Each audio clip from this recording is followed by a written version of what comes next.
Bonjour à toutes et bonjour à tous. Bienvenue ici pour cette première masterclass ici en direct du stade Roland-Garros dans le cadre du salon Your Future. Et on va commencer cette journée très riche aujourd'hui avec une thématique en plein cœur de l'actualité ces dernières années, la thématique de l'alternance avec une thématique centrale, l'alternance dès la première année après le bac. Pour m'accompagner, juste à côté de moi, j'ai le plaisir d'accueillir Denis Rébard, le directeur adjoint de PPA. Bonjour Denis. Bonjour Christophe et bonjour au public qui nous suit aujourd'hui. Effectivement, bonjour à vous, cher public. Nous sommes également en direct sur donc le YouTube de Your Future. Denis, on va aborder donc cette thématique de l'alternance avec déjà pour commencer un chiffre qui est très important puisque c'est une politique très active du gouvernement avec ce chiffre 1 million d'apprentis d'ici 2027, Denis. Un chiffre qui est quand même assez conséquent, un objectif assez ambitieux. Effectivement, alors l'alternance, il y a encore quelques années en France, était plutôt réservée à des profils qui étaient infra-bac. Il y a eu des dispositifs qui ont effectivement poussé l'alternance sur l'enseignement supérieur avec un succès qui est extrêmement important.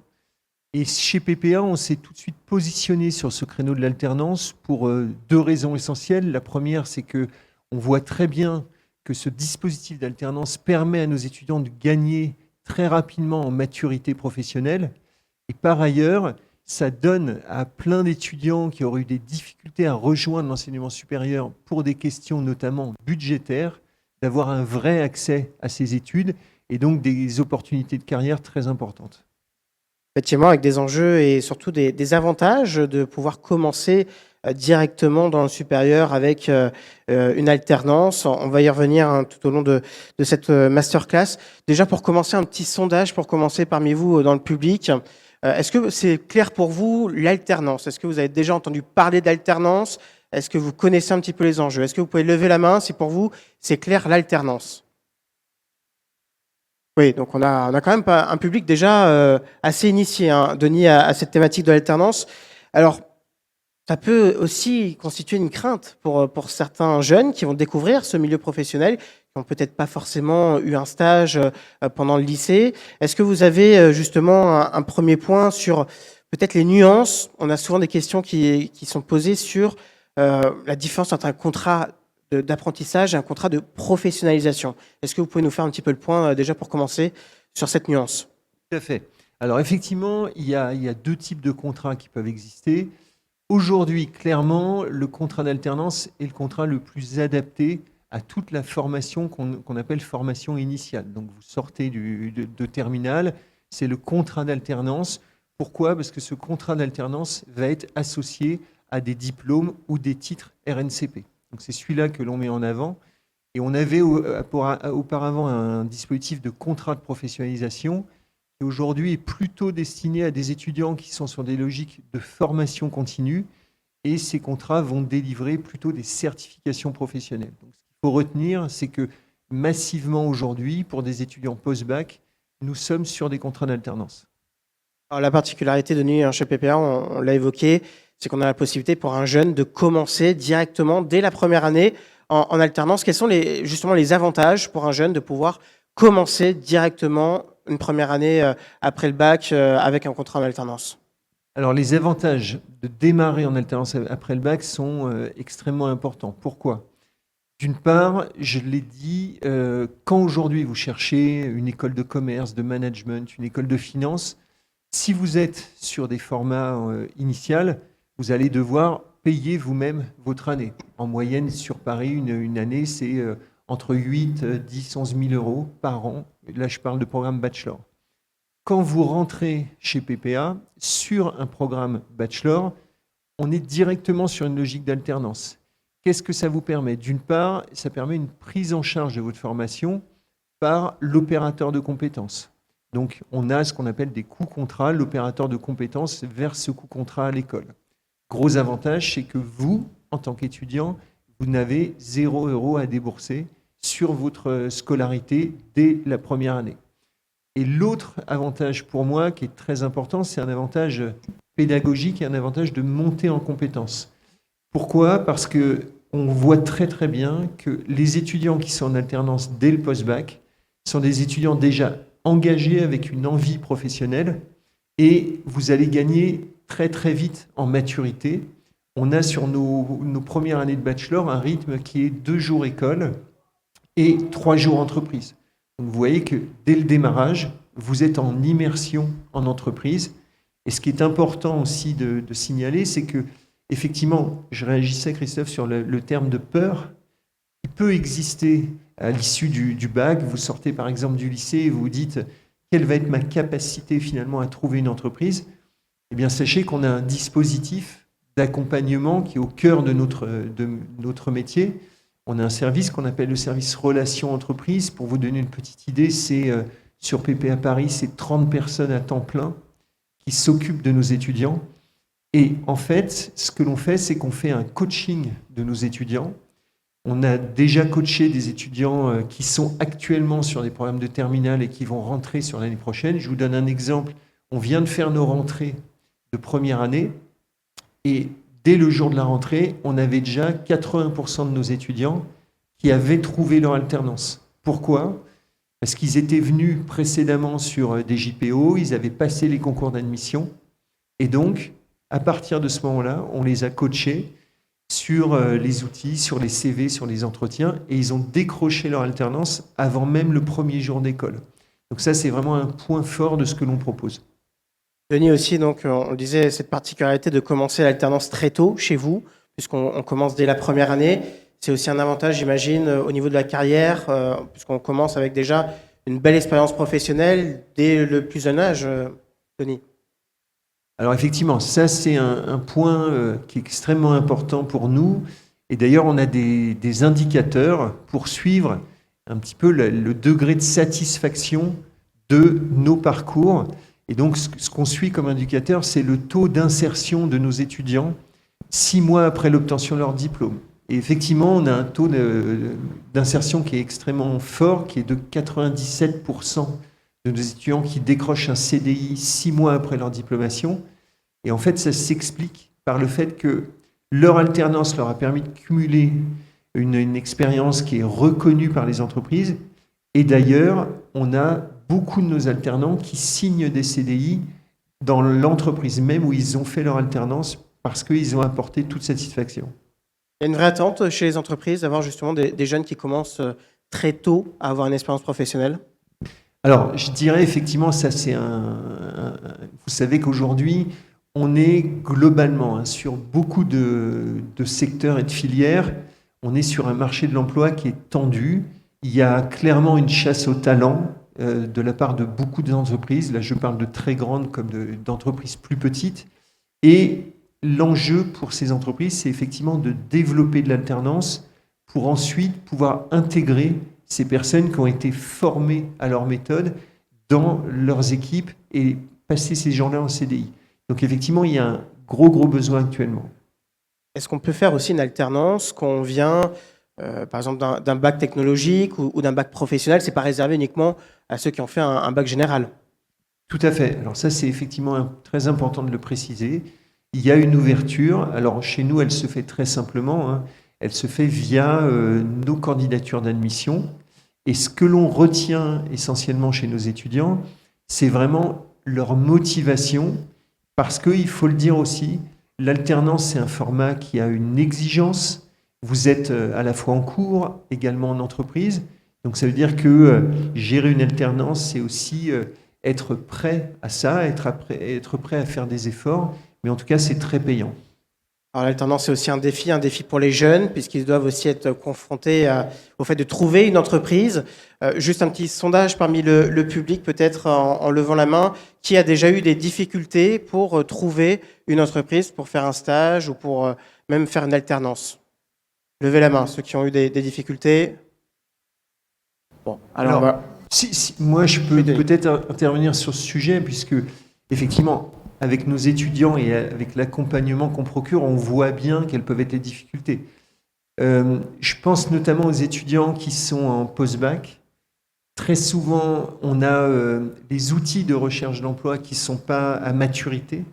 Donc aujourd'hui, je parle des CV, des lettres de motivation notamment. Donc on fait un accompagnement sous forme d'atelier sur ces éléments-là pour vous aider à trouver. Et puis ensuite, il y a la deuxième phase. Donc ça se comprend très bien quand on a 18-19 ans, être sur un entretien de recrutement, parce que je rappelle que trouver une alternance, c'est comme trouver un emploi. Donc il y a une phase d'entretien, il peut y avoir plusieurs entretiens, ça dépend des employeurs. Donc ça, c'est des techniques auxquelles il faut se préparer, c'est important. Il ne faut pas être surpris le jour où on arrive sur un entretien de recrutement. On vous donne des conseils aussi méthodologiques de type, quand on rencontre une entreprise, mais il faut s'être documenté sur cette entreprise, sur son offre de produits, son offre de services, motiver la raison pour laquelle vous souhaiteriez rejoindre ces équipes, et on vous forme sur ces différents aspects. Effectivement, c'est un enjeu important parce que souvent, on demande aux jeunes de trouver une entreprise, mais on leur explique peut-être pas forcément comment s'y prendre pour justement candidater. Est-ce que vous avez des conseils à donner aux jeunes qui sont présents là aujourd'hui et qui nous regardent sur YouTube sur comment bien candidater pour trouver son alternance? Alors effectivement, ça c'est extrêmement important. Je dirais qu'il y a une première chose pour bien candidater, c'est qu'il faut sélectionner vos offres et que vos offres répondent vraiment à votre projet professionnel. Donc positionnez-vous sur des offres qui vraiment vous donnent envie. Parce que je rappelle qu'un contrat d'alternance en bachelor, ça va être 3 ans d'alternance. Donc il faut que pour vous, ça réponde à quelque chose qui est vraiment d'un enjeu professionnel fort et pas simplement la volonté de dire il faut que je trouve une alternance au plus vite, puis ensuite être un peu déçu par les missions du poste. Donc ça, c'est le premier sujet.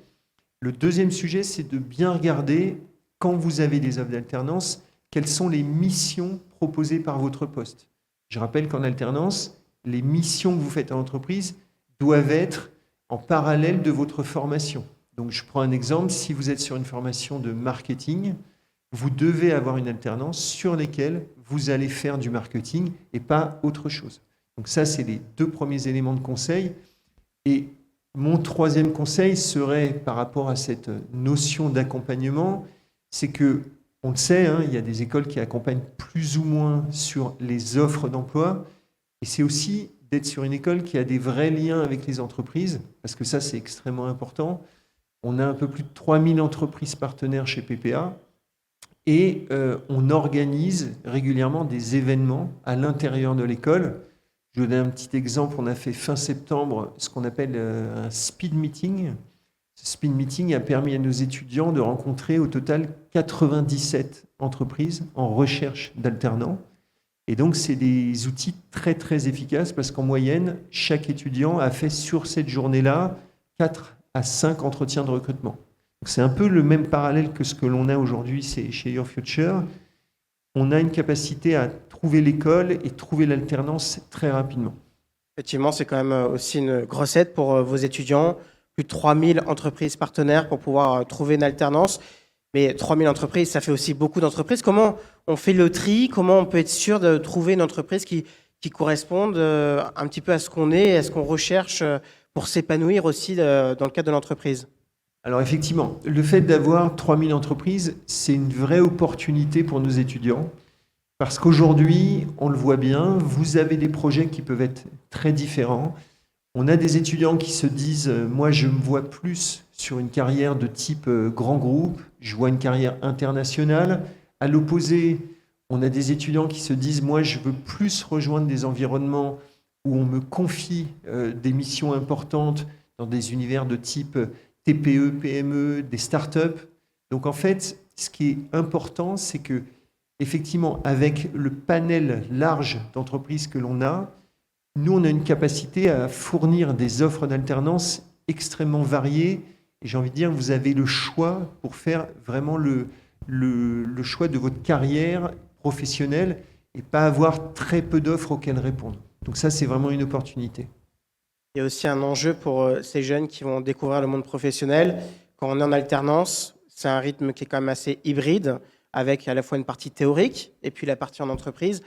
Comment aussi essayer d'avoir une bonne rigueur pour pas non plus être épuisé entre ces 2 rythmes qui sont quand même assez différents, tant à l'école qu'en entreprise? Est-ce que vous avez des conseils justement pour rester serein quand on découvre l'alternance?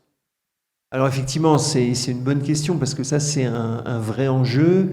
Notamment, on le voit chez nos étudiants plus jeunes en bachelor qui, des fois, peuvent avoir des difficultés à associer l'alternance et leur rythme de cours. Alors, je rappelle au total qu'un contrat d'alternance, c'est un contrat qui est sur une durée globale de 35 heures. Donc, c'est la durée moyenne d'un salarié. Donc, ça veut dire que vos heures de cours sont déduites aussi de vos heures passées en entreprise. Donc, on a, nous, effectivement, des étudiants, je vous rassure, globalement, en termes de rythme, ça se passe bien. Il y a, par contre, des fois des difficultés qui peuvent apparaître, notamment, il faut prendre en compte cet aspect-là. Quand vous choisissez des offres d'alternance, il faut aussi penser à votre lieu de résidence géographique. Moi, j'ai des fois des étudiants qui viennent me dire bah, c'est compliqué parce qu'en fait, mon alternance, je mets 1 heure et demie pour y aller, j'ai 3 heures de transport par jour.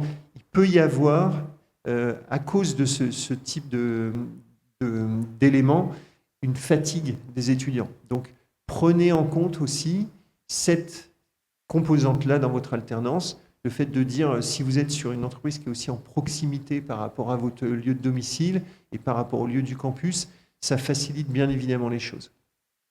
Parce qu'il y a aussi la tentation, aujourd'hui, on est le 13 octobre, Denis, donc c'est vrai que c'est un peu la dernière ligne droite. On a encore quelques semaines, peut-être pour les étudiants, pour trouver une entreprise pour faire son alternance. Il ne faut pas non plus se précipiter sur n'importe quelle entreprise, parce qu'on est sur un rythme qui est quand même long. Un bachelor, c'est 3 ans, il faut faire aussi le bon choix. Alors ça, c'est tout à fait juste.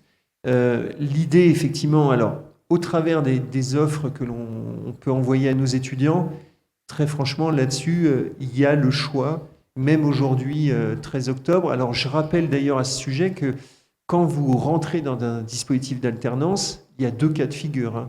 Vous pouvez avoir des étudiants, comme je le disais tout à l'heure, qui, dès le premier jour, avaient fait les démarches en amont et ont leur entreprise. Et puis, ceux qui rentrent dans l'école, qui n'ont pas encore leur alternance. Donc ça, il y a un délai légal de 3 mois pour trouver votre alternance. Et je rappelle que pendant ce délai de 3 mois, votre formation est financée par l'opérateur de compétences. Par contre, nous, sur ces étudiants-là, bien sûr, on les accueille, mais on est particulièrement vigilant sur le coaching et leur démarche en entreprise.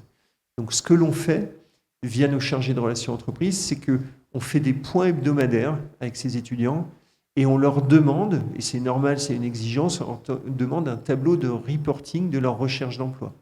Donc, on leur dit, voilà, quelles sont les entreprises à qui vous avez écrit, quelles sont les offres que l'on vous a envoyées auxquelles vous avez répondu, de façon à être sûr qu'il y a une démarche proactive de la part de ces étudiants-là. Donc, il faut vraiment jouer le jeu dessus, parce que 3 mois, c'est vite passé. Donc, pour une recherche d'alternance, passer un entretien, décrocher un contrat, effectivement, il faut être très sérieux sur cette recherche-là.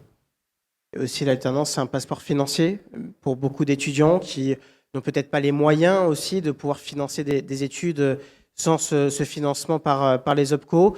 Peut-être un ordre d'idée pour les jeunes qui sont là dans le public. Il y a un salaire qui est donné aussi. Ce n'est pas uniquement l'année qui est prise en charge par l'entreprise. Il y a aussi un salaire qui est versé à l'apprenti.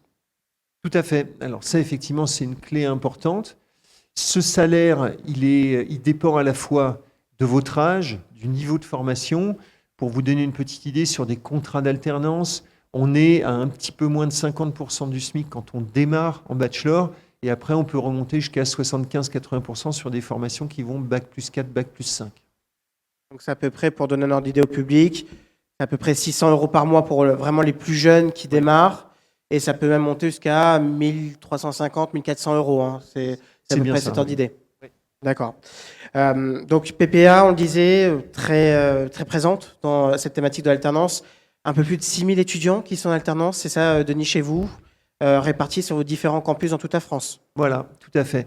Alors effectivement, historiquement, PPA a été plutôt implanté sur Paris. Et donc nous sommes effectivement sur Paris la plus grosse école d'alternance. Alors pourquoi aussi la plus grosse? Parce qu'il faut faire juste un petit rappel sur les programmes.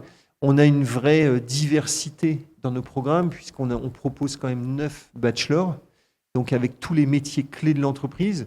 Quand je parle de ces métiers, c'est marketing, commercial, finance.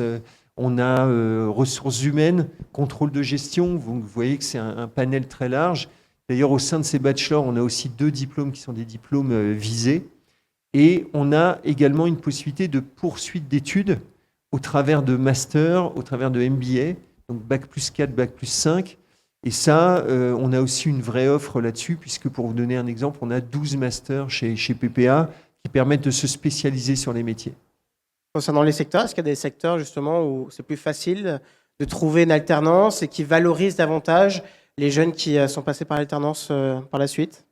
Oui, tout à fait. Alors, il faut le savoir, les métiers commerciaux sont extrêmement demandés en alternance.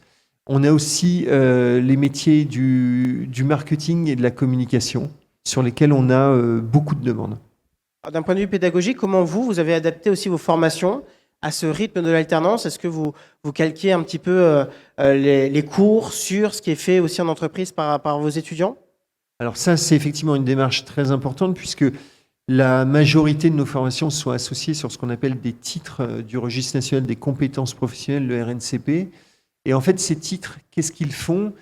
Chaque titre prépare à un métier spécifique. Donc effectivement, nos cours sont adaptés. Je vous donne un exemple. Dans nos cours et dans nos rythmes, on a à la fois des cours sous forme de modules, mais aussi beaucoup de cours, on appelle ça des séminaires, qui se font sous forme d'équipe projet. Parce que notre conviction, c'est que quand vous allez être en entreprise, vous ne travaillerez jamais seul en entreprise. Et nous, on reproduit ce contexte de travail dans ce que vous ferez à l'école. Donc typiquement, notre pédagogie, c'est une pédagogie qui est très active, qui est basée aussi sur des études de cas entreprises.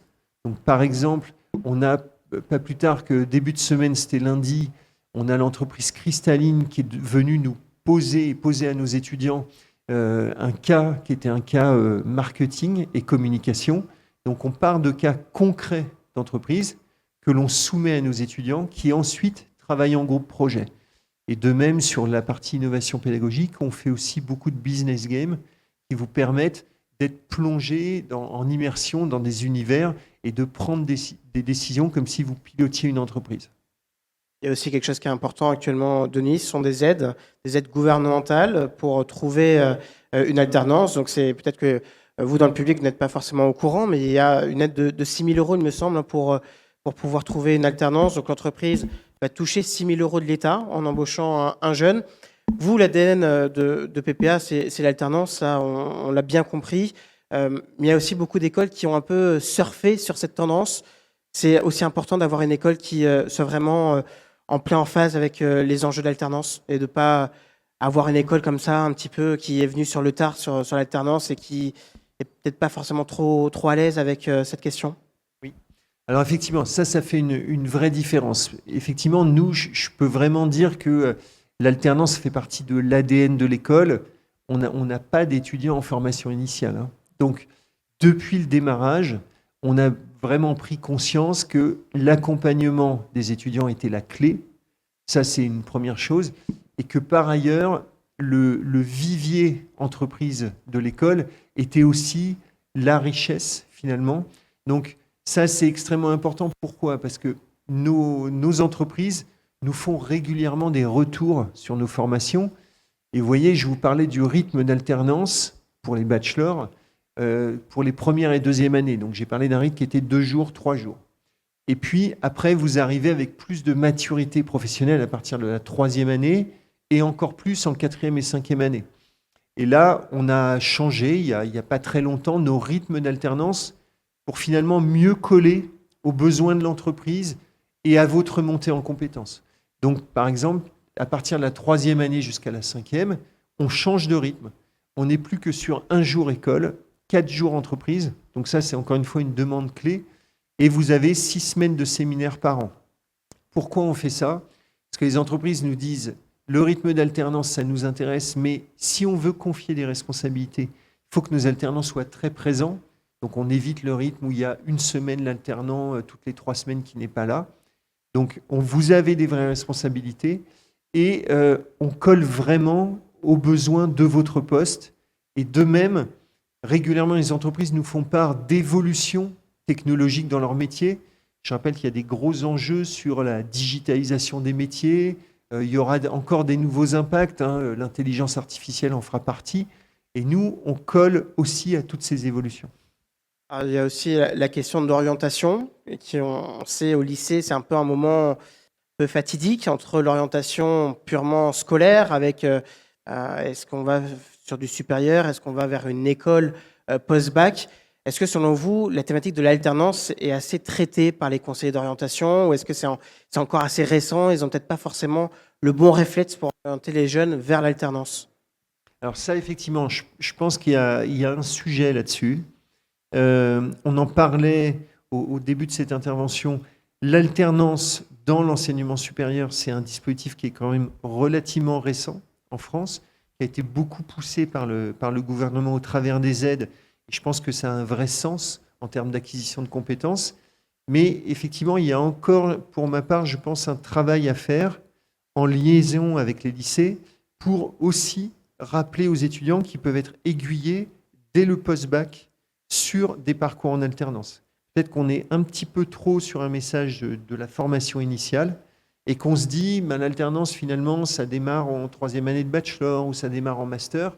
Non, aujourd'hui, il y a des vraies opportunités. Donc, effectivement, il y a un travail de communication qui reste à faire. Et d'ailleurs, moi, je veux rappeler une chose qui est que l'alternance, aujourd'hui, on parle de créer un futur au cours de ce salon. Et pour moi, c'est vraiment cette possibilité-là de se créer un futur, de regarder ses affinités, de se tester dans l'univers professionnel. Et ce qui est frappant, c'est que quand on voit des parcours en alternance, moi j'ai en tête des très beaux parcours d'étudiants, avec des fois des étudiants qui disaient je ne pensais pas que j'étais fait pour les études supérieures. Je vois bien qu'on est aussi, par exemple, des étudiants qui sont en terminale, qui suivent des cours, qui ont envie de passer quelque part à l'action. Et l'alternance a un gros avantage, c'est qu'elle permet ça. Vous n'êtes pas tout le temps en cours, on vous confie des responsabilités. Et vraiment, ce que je trouve intéressant, c'est qu'il y a des étudiants chez nous qui se révèlent, qui n'avaient pas forcément des parcours où ils s'éclataient au lycée. Et puis le jour où on leur confie les responsabilités, ils disent en fait, c'est bien, on me fait confiance. Ils montent en compétences. Ils pensaient au départ faire un parcours en alternance un peu court, de type 2 ans, 3 ans. Et au final, ils se disent maintenant, je vais aller au bout. Je vais faire 5 ans d'alternance. Et puis, ils sortent avec des niveaux d'embauche qui sont très intéressants. C'est important, on voit beaucoup de jeunes aussi qui se disent qu'ils ne sont pas forcément faits pour faire de longues études et qui vont quand même aller un petit peu plus loin que vous avez pensé au démarrage, parce qu'avec ce rythme de l'alternance, ils sont aussi un petit peu moins à l'école et qui font aussi des choses un petit peu plus pratiques au quotidien, ce qui leur permet peut-être d'avoir un meilleur diplôme et ensuite un meilleur salaire. C'est tout à fait ça. C'est effectivement le fait que on vous confie des responsabilités, des missions. En plus, vraiment, ça vous valorise en termes de compétences. Et je pense qu'il n'y a rien de mieux qu'avoir une entreprise qui dit, voilà, j'ai tel étudiant, cet étudiant, il monte très vite en compétences sur ces sujets-là, et ça donne envie à nos étudiants d'aller plus loin. Alors, je rappelle aussi une chose, c'est que le parcours d'alternance, en termes de durée, il est associé à la durée de votre formation. Donc, si par exemple vous rentrez en première année de bachelor, vous signez un contrat d'alternance sur 3 années. Mais par contre, si vous voulez ensuite faire un bac plus 4 et 5, vous pouvez bien sûr changer d'entreprise et on redémarre un nouveau contrat d'alternance qui, cette fois-ci, aura une durée de 2 années puisqu'on parle des bac plus 4 et bac plus 5. Donc, il ne faut pas se figurer que si vous faites une poursuite d'études du bachelor au master, vous serez 5 ans dans la même entreprise. Quelles sont les différences, Denis, entre un cursus en bachelor et un cursus master en 5 ans? Alors, chez PPA, on a effectivement, on passe par le cursus bachelor en premier lieu, et ensuite, il y a la poursuite d'études sur le master. Alors, ce qu'il faut retenir, c'est que là-dessus, ce type de parcours, on va délivrer 2 titres différents. Sur le bachelor, on va vous délivrer un titre qu'on appelle un titre de niveau 6 qui va valider un bac plus 3. Et ensuite, vous avez votre logique de poursuite d'études en master, par exemple. Donc ça, c'est un bac plus 4, bac plus 5. Spécificité aussi chez PPA, c'est que le master est dans la droite ligne de ce que vous avez fait en bachelor. vous avez fait un bachelor marketing, vous poursuivez des études sur le marketing. Et on a accès également chez PPA à des MBA où on a des logiques de reconversion de nos étudiants qui ont acquis un bac+3 et qui choisissent ensuite de se reconvertir vers un autre métier. Et ça, on le permet via un parcours MBA. Je trouve que c'est une question intéressante, ce que vous venez de soulever, Denis, parce que souvent, on a l'impression qu'on n'a pas le droit à l'erreur dans son orientation. Souvent, parfois aussi, on a des jeunes qui ont tendance un petit peu à subir leur orientation en leur disant bah, « toi, tu vas faire ça, tu vas faire ça ». L'alternance, c'est aussi la possibilité de changer de voie, si jamais on s'est trompé, de pouvoir peut-être aussi d'intégrer votre école en cours d'année. Alors, effectivement, la possibilité de changer de voie, elle est tout à fait possible à partir du moment où vous validez votre niveau. Je prends un exemple. Vous êtes entré en bachelor avec un titre qu'on appelle un titre de niveau 6. Vous validez ce titre de niveau 6 et là, vous dites ben, je m'étais mis en communication, finalement, je m'aperçois que je serais mieux dans le domaine commercial. Donc ça, c'est aussi intéressant parce que l'alternance, finalement, va vous permettre de vous dire est-ce que ce métier, j'avais des idées, des images sur un métier, et puis la réalité, finalement, je la trouve différente, et des fois, elle peut être très très bien, d'autres fois, elle peut être un peu plus décevante. Si vous êtes un peu déçu par ça, il n'y a aucune contre-indication sur le fait de vous réorienter sur un autre métier en bac+4 et 5. La seule condition, c'est de bien avoir validé votre titre de niveau 6. Donc ça, ces parcours-là sont tout à fait possibles. Et pour les jeunes qui ont envie de voyager, Denis, est-ce que vous avez aussi prévu quelque chose à PPA? On parle souvent d'Erasmus, qui est un programme qui est très populaire chez les jeunes. Est-ce qu'on a la possibilité d'étudier également à l'étranger? Alors, les possibilités d'études à l'étranger, elles existent dans nos cursus, notamment sur des programmes bachelor. Alors, ça se passe de la façon suivante. On a des possibilités chez le jeune de faire, en lien avec l'école et l'entreprise, une possibilité de suspension de son contrat. Et on peut passer, par exemple, un trimestre à l'étranger. Sachez que l'apprentissage et l'alternance va être de plus en plus ouvert à l'international, notamment dans le cadre européen, et on reparle d'Erasmus. Et il y a des accords récents qui se mettent en place, et on commence, nous, à construire des partenariats, notamment avec des universités à Berlin, à Madrid, de façon à ouvrir ces parcours-là. Et on a la faculté, en tant qu'établissement, de nouer des partenariats. On a 20 universités partenaires, un peu dans le monde entier, qui concernent des étudiants qui, eux, veulent absolument faire une expérience à l'étranger, et qui, pendant 2, 3, 4 mois, vont se dire je mets en suspens mon contrat et je pars à l'étranger pour acquérir aussi une nouvelle expérience. C'est aussi un vrai plus, j'imagine, dans le CV, qu'on a une expérience professionnelle déjà en alternance et encore plus quand c'est à l'international. Oui, tout à fait. Alors, ce qui est important aussi de rappeler, c'est que sur l'international, nous, on a des filières, par exemple International Business, où les étudiants peuvent suivre des cours 100% en anglais. Donc, on est plus exigeant, bien sûr, sur votre niveau d'anglais à l'entrée de l'école. Mais par ailleurs, je rappelle, alors je ne sais pas quel est le niveau d'anglais global de notre public aujourd'hui, mais on a une vraie conviction chez PPA et on le voit très très bien dans nos enquêtes de placement. Tous les étudiants, quelle que soit votre filière, qui ont une bonne maîtrise de l'anglais, ont incontestablement des parcours qui sont plus riches, plus variés. Ça veut aussi dire des parcours mieux rémunérés. Donc, ils trouvent aussi un emploi plus facilement. Donc ça, c'est une conviction forte chez nous et toutes nos formations chez PPA, on vous incite à développer l'anglais. On a un département anglais qui est dédié. Et ce département anglais, dès que vous rentrez dans l'école, vous êtes dans des groupes de niveau. En fait, on vous teste en anglais. Donc, vous êtes en groupe de niveau. Pourquoi? C'est pour qu'il y ait plus d'efficacité pédagogique. Il y a les très bons, il y a les moins bons. Donc, vous n'allez plus être dans votre classe habituelle. Vous allez être dans votre groupe de niveau anglais. Et on vous incite vraiment à travailler l'anglais et on fait passer le TOEIC à nos étudiants.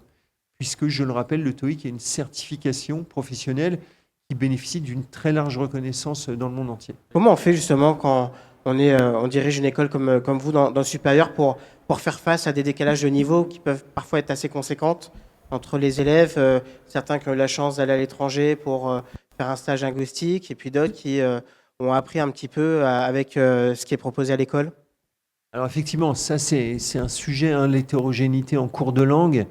Donc notre conviction, encore une fois, c'est que quand vous avez un niveau qui est pas très bon au départ et que dans votre classe, vous avez des très très bons, il y a un phénomène de timidité qui va s'installer parce que vous allez vous dire, je suis moins bon que les autres, donc je ne vais pas prendre la parole parce que je vais être ridicule. Donc c'est pour ça que nous, on croit vraiment à cette logique de positionnement de nos étudiants.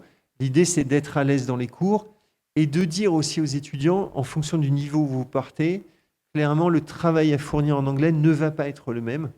Donc, au travers du test de positionnement, on a à la fois des cours en présentiel qui sont faits avec nos intervenants et on a aussi des plateformes d'apprentissage en ligne qui sont ouverts à nos étudiants et on fait des parcours spécifiques. Donc, typiquement, les parcours en ligne vont être plus forts chez les étudiants qui ont des niveaux plus faibles et moins importants pour les étudiants qui auront des niveaux élevés.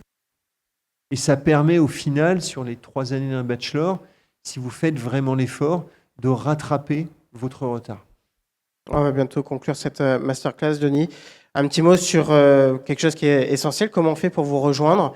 Il faut un dossier. Comment se constitue ce dossier? Est-ce qu'il faut un certain niveau? Qu'est-ce que vous regardez justement dans les dossiers quand on candidate chez PPA? Alors, effectivement, la candidature chez nous, c'est d'une part très simple au niveau technique, puisque vous allez sur notre site et vous faites une inscription au concours. Donc, effectivement, ce que l'on demande, on fait un concours d'admission avec 3 éléments. Le premier élément, c'est assurer que vous avez ce qu'on appelle les prérequis pour candidater à une formation. Typiquement, on veut candidater à un bachelor première année. Le prérequis, c'est j'ai bien mon baccalauréat. Je veux candidater à un master, c'est j'ai bien validé un niveau Bac plus 3. Donc ça, c'est la première étape. Deuxième étape, c'est que vous pouvez chez nous faire un concours d'admission qui est en 2 temps. Premier temps, c'est un concours en ligne. Ce concours, il va être sur votre culture générale, sur le raisonnement mathématique. C'est des concours un peu classiques des écoles de commerce. Et la dernière étape, c'est l'entretien d'admission. Cet entretien d'admission, il est extrêmement important pour nous parce que ça permet de faire le point sur votre parcours. Alors des fois, il y a des parcours qui sont rectilignes, qui ne posent pas de difficultés, mais on est ouvert aussi à des étudiants qui ont des parcours un peu différents, qui disent, ben voilà, moi j'ai tenté une première orientation, ça ne m'a pas plu. On a des fois des étudiants qui vont par exemple être déçus de l'université, qui vont revenir vers nous en disant, l'université, finalement, ça ne me convient pas parce que je ne suis pas assez accompagné. Moi, j'ai besoin d'accompagnement. Ça, on le comprend très bien au niveau pédagogique et c'est justement ce que l'on vous propose. Et pour nous aussi, ce qui est extrêmement important, c'est que je vous parlais de nos partenaires entreprises. Le jeu de l'alternance, c'est un jeu vraiment tripartite. Donc, il y a l'étudiant, il y a l'école et il y a l'entreprise. Donc, nous, ce que l'on veut, c'est que quand on envoie un étudiant dans une entreprise, on soit sûr qu'on n'ait pas une entreprise qui nous appelle en disant « Écoutez, il y a un problème, je ne comprends pas. Votre étudiant, il n'est pas venu aujourd'hui ou il est en retard systématiquement. Il y a des problèmes de comportement dans l'entreprise. » Donc ça, on est extrêmement vigilant là-dessus. Et dès l'entretien d'admission, on valide bien que finalement, vous soyez prêt pour votre alternance. Et encore une fois, votre projet de demain, donc c'est un projet que vous devez porter vous avant tout. Et nous, l'école, on vous accompagne. Mais il faut que ce soit une conviction pour vous de dire « je veux m'investir dans ce parcours-là ». Il nous reste quelques instants. Est-ce qu'il y a des questions dans le public, des questions à poser à Denis, qui est le directeur adjoint de PPA? Si vous souhaitez poser des questions, on a un directeur d'école leader dans l'alternance qui est avec nous et qui est là pour répondre à vos questions. Allez, soyez pas timides, on est entre nous. Marche. On a le micro qui marche. Alors, il y a peut-être des fois des phénomènes de timidité. Il y a une chose aussi pour bien comprendre ce qu'est l'école, c'est qu'on organise très régulièrement ce qu'on appelle des portes ouvertes. Alors, il y a des journées portes ouvertes, il y a des soirées portes ouvertes, il y a même des soirées portes ouvertes digitales via Instagram. Moi, mon conseil, ça serait, si ces formations vous intéressent, ça serait aussi de prendre la température de l'école en venant à ces événements-là. Pourquoi ? Parce que, en fait, sur ces formations et ces journées portes ouvertes, vous allez rencontrer à la fois notre service entreprise. Donc, concrètement, vous allez pouvoir échanger avec des gens qui accompagnent les étudiants au quotidien. Et puis également, on trouve extrêmement important que vous découvriez ce que l'on propose au niveau pédagogique. Donc on a sur ces journées portes ouvertes des directeurs, directrices pédagogiques qui vont vous faire des ateliers en marketing, communication, RH, finance, qui vous permettront de voir finalement quelle pédagogie va être mise en œuvre et pour que vous puissiez voir si cette pédagogie correspond à vos attentes. Donc je vous incite moi vraiment à faire cette découverte, sachant que ça vous permet aussi de regarder le campus, parce qu'on a aussi une vraie conviction, c'est que nos campus, c'est des lieux de vie étudiants. C'est pas parce que vous êtes en alternance que vous allez venir comme ça un jour, 2 jours et pas avoir de vie étudiante. C'est important d'avoir ça à 19-20 ans. Donc on est actif aussi, on a un BDE important au sein de PPA. Il y a eu il y a 2 semaines un gros week-end d'intégration qui s'est plutôt bien passé. Et je pense que c'est aussi bien pour vous de se dire, non seulement je suis en alternance, mais j'ai une vie école. Et il se passe des choses, et en découvrant le campus, je rappelle, le campus, il est à côté du parc Montsouris, donc on est en plein cœur de Paris, avec une desserte de transport qui est simple. Et on a ouvert, parce qu'effectivement PPA se développe, on a ouvert aussi un 2e campus l'année dernière à Montrouge, qui est à côté, pile à côté de Paris. Donc on a aussi cette volonté de vous proposer des lieux de travail qui soient des lieux proches des transports, parce qu'on sait, on a des étudiants qui viennent parfois de loin, et c'est important pour eux, justement, par rapport à la question de l'épuisement et la gestion de l'alternance, que les campus soient en proximité et que ce soit des vrais lieux d'accueil intéressants pour vous. Merci beaucoup, Denis Rébard. Donc, je rappelle, Merci, Christophe. directeur adjoint de PPA. Merci à vous, cher public, d'avoir assisté à cette première masterclass du jour. On peut se voir très rapidement, d'ailleurs, avec PPA qui est présente sur le salon Your Future, cher public, si vous souhaitez avoir de plus amples renseignements sur les formations proposées par PPA, n'hésitez pas à aller voir le stand de PPA ici au salon Your Future. On se retrouve dans quelques minutes pour la seconde masterclass.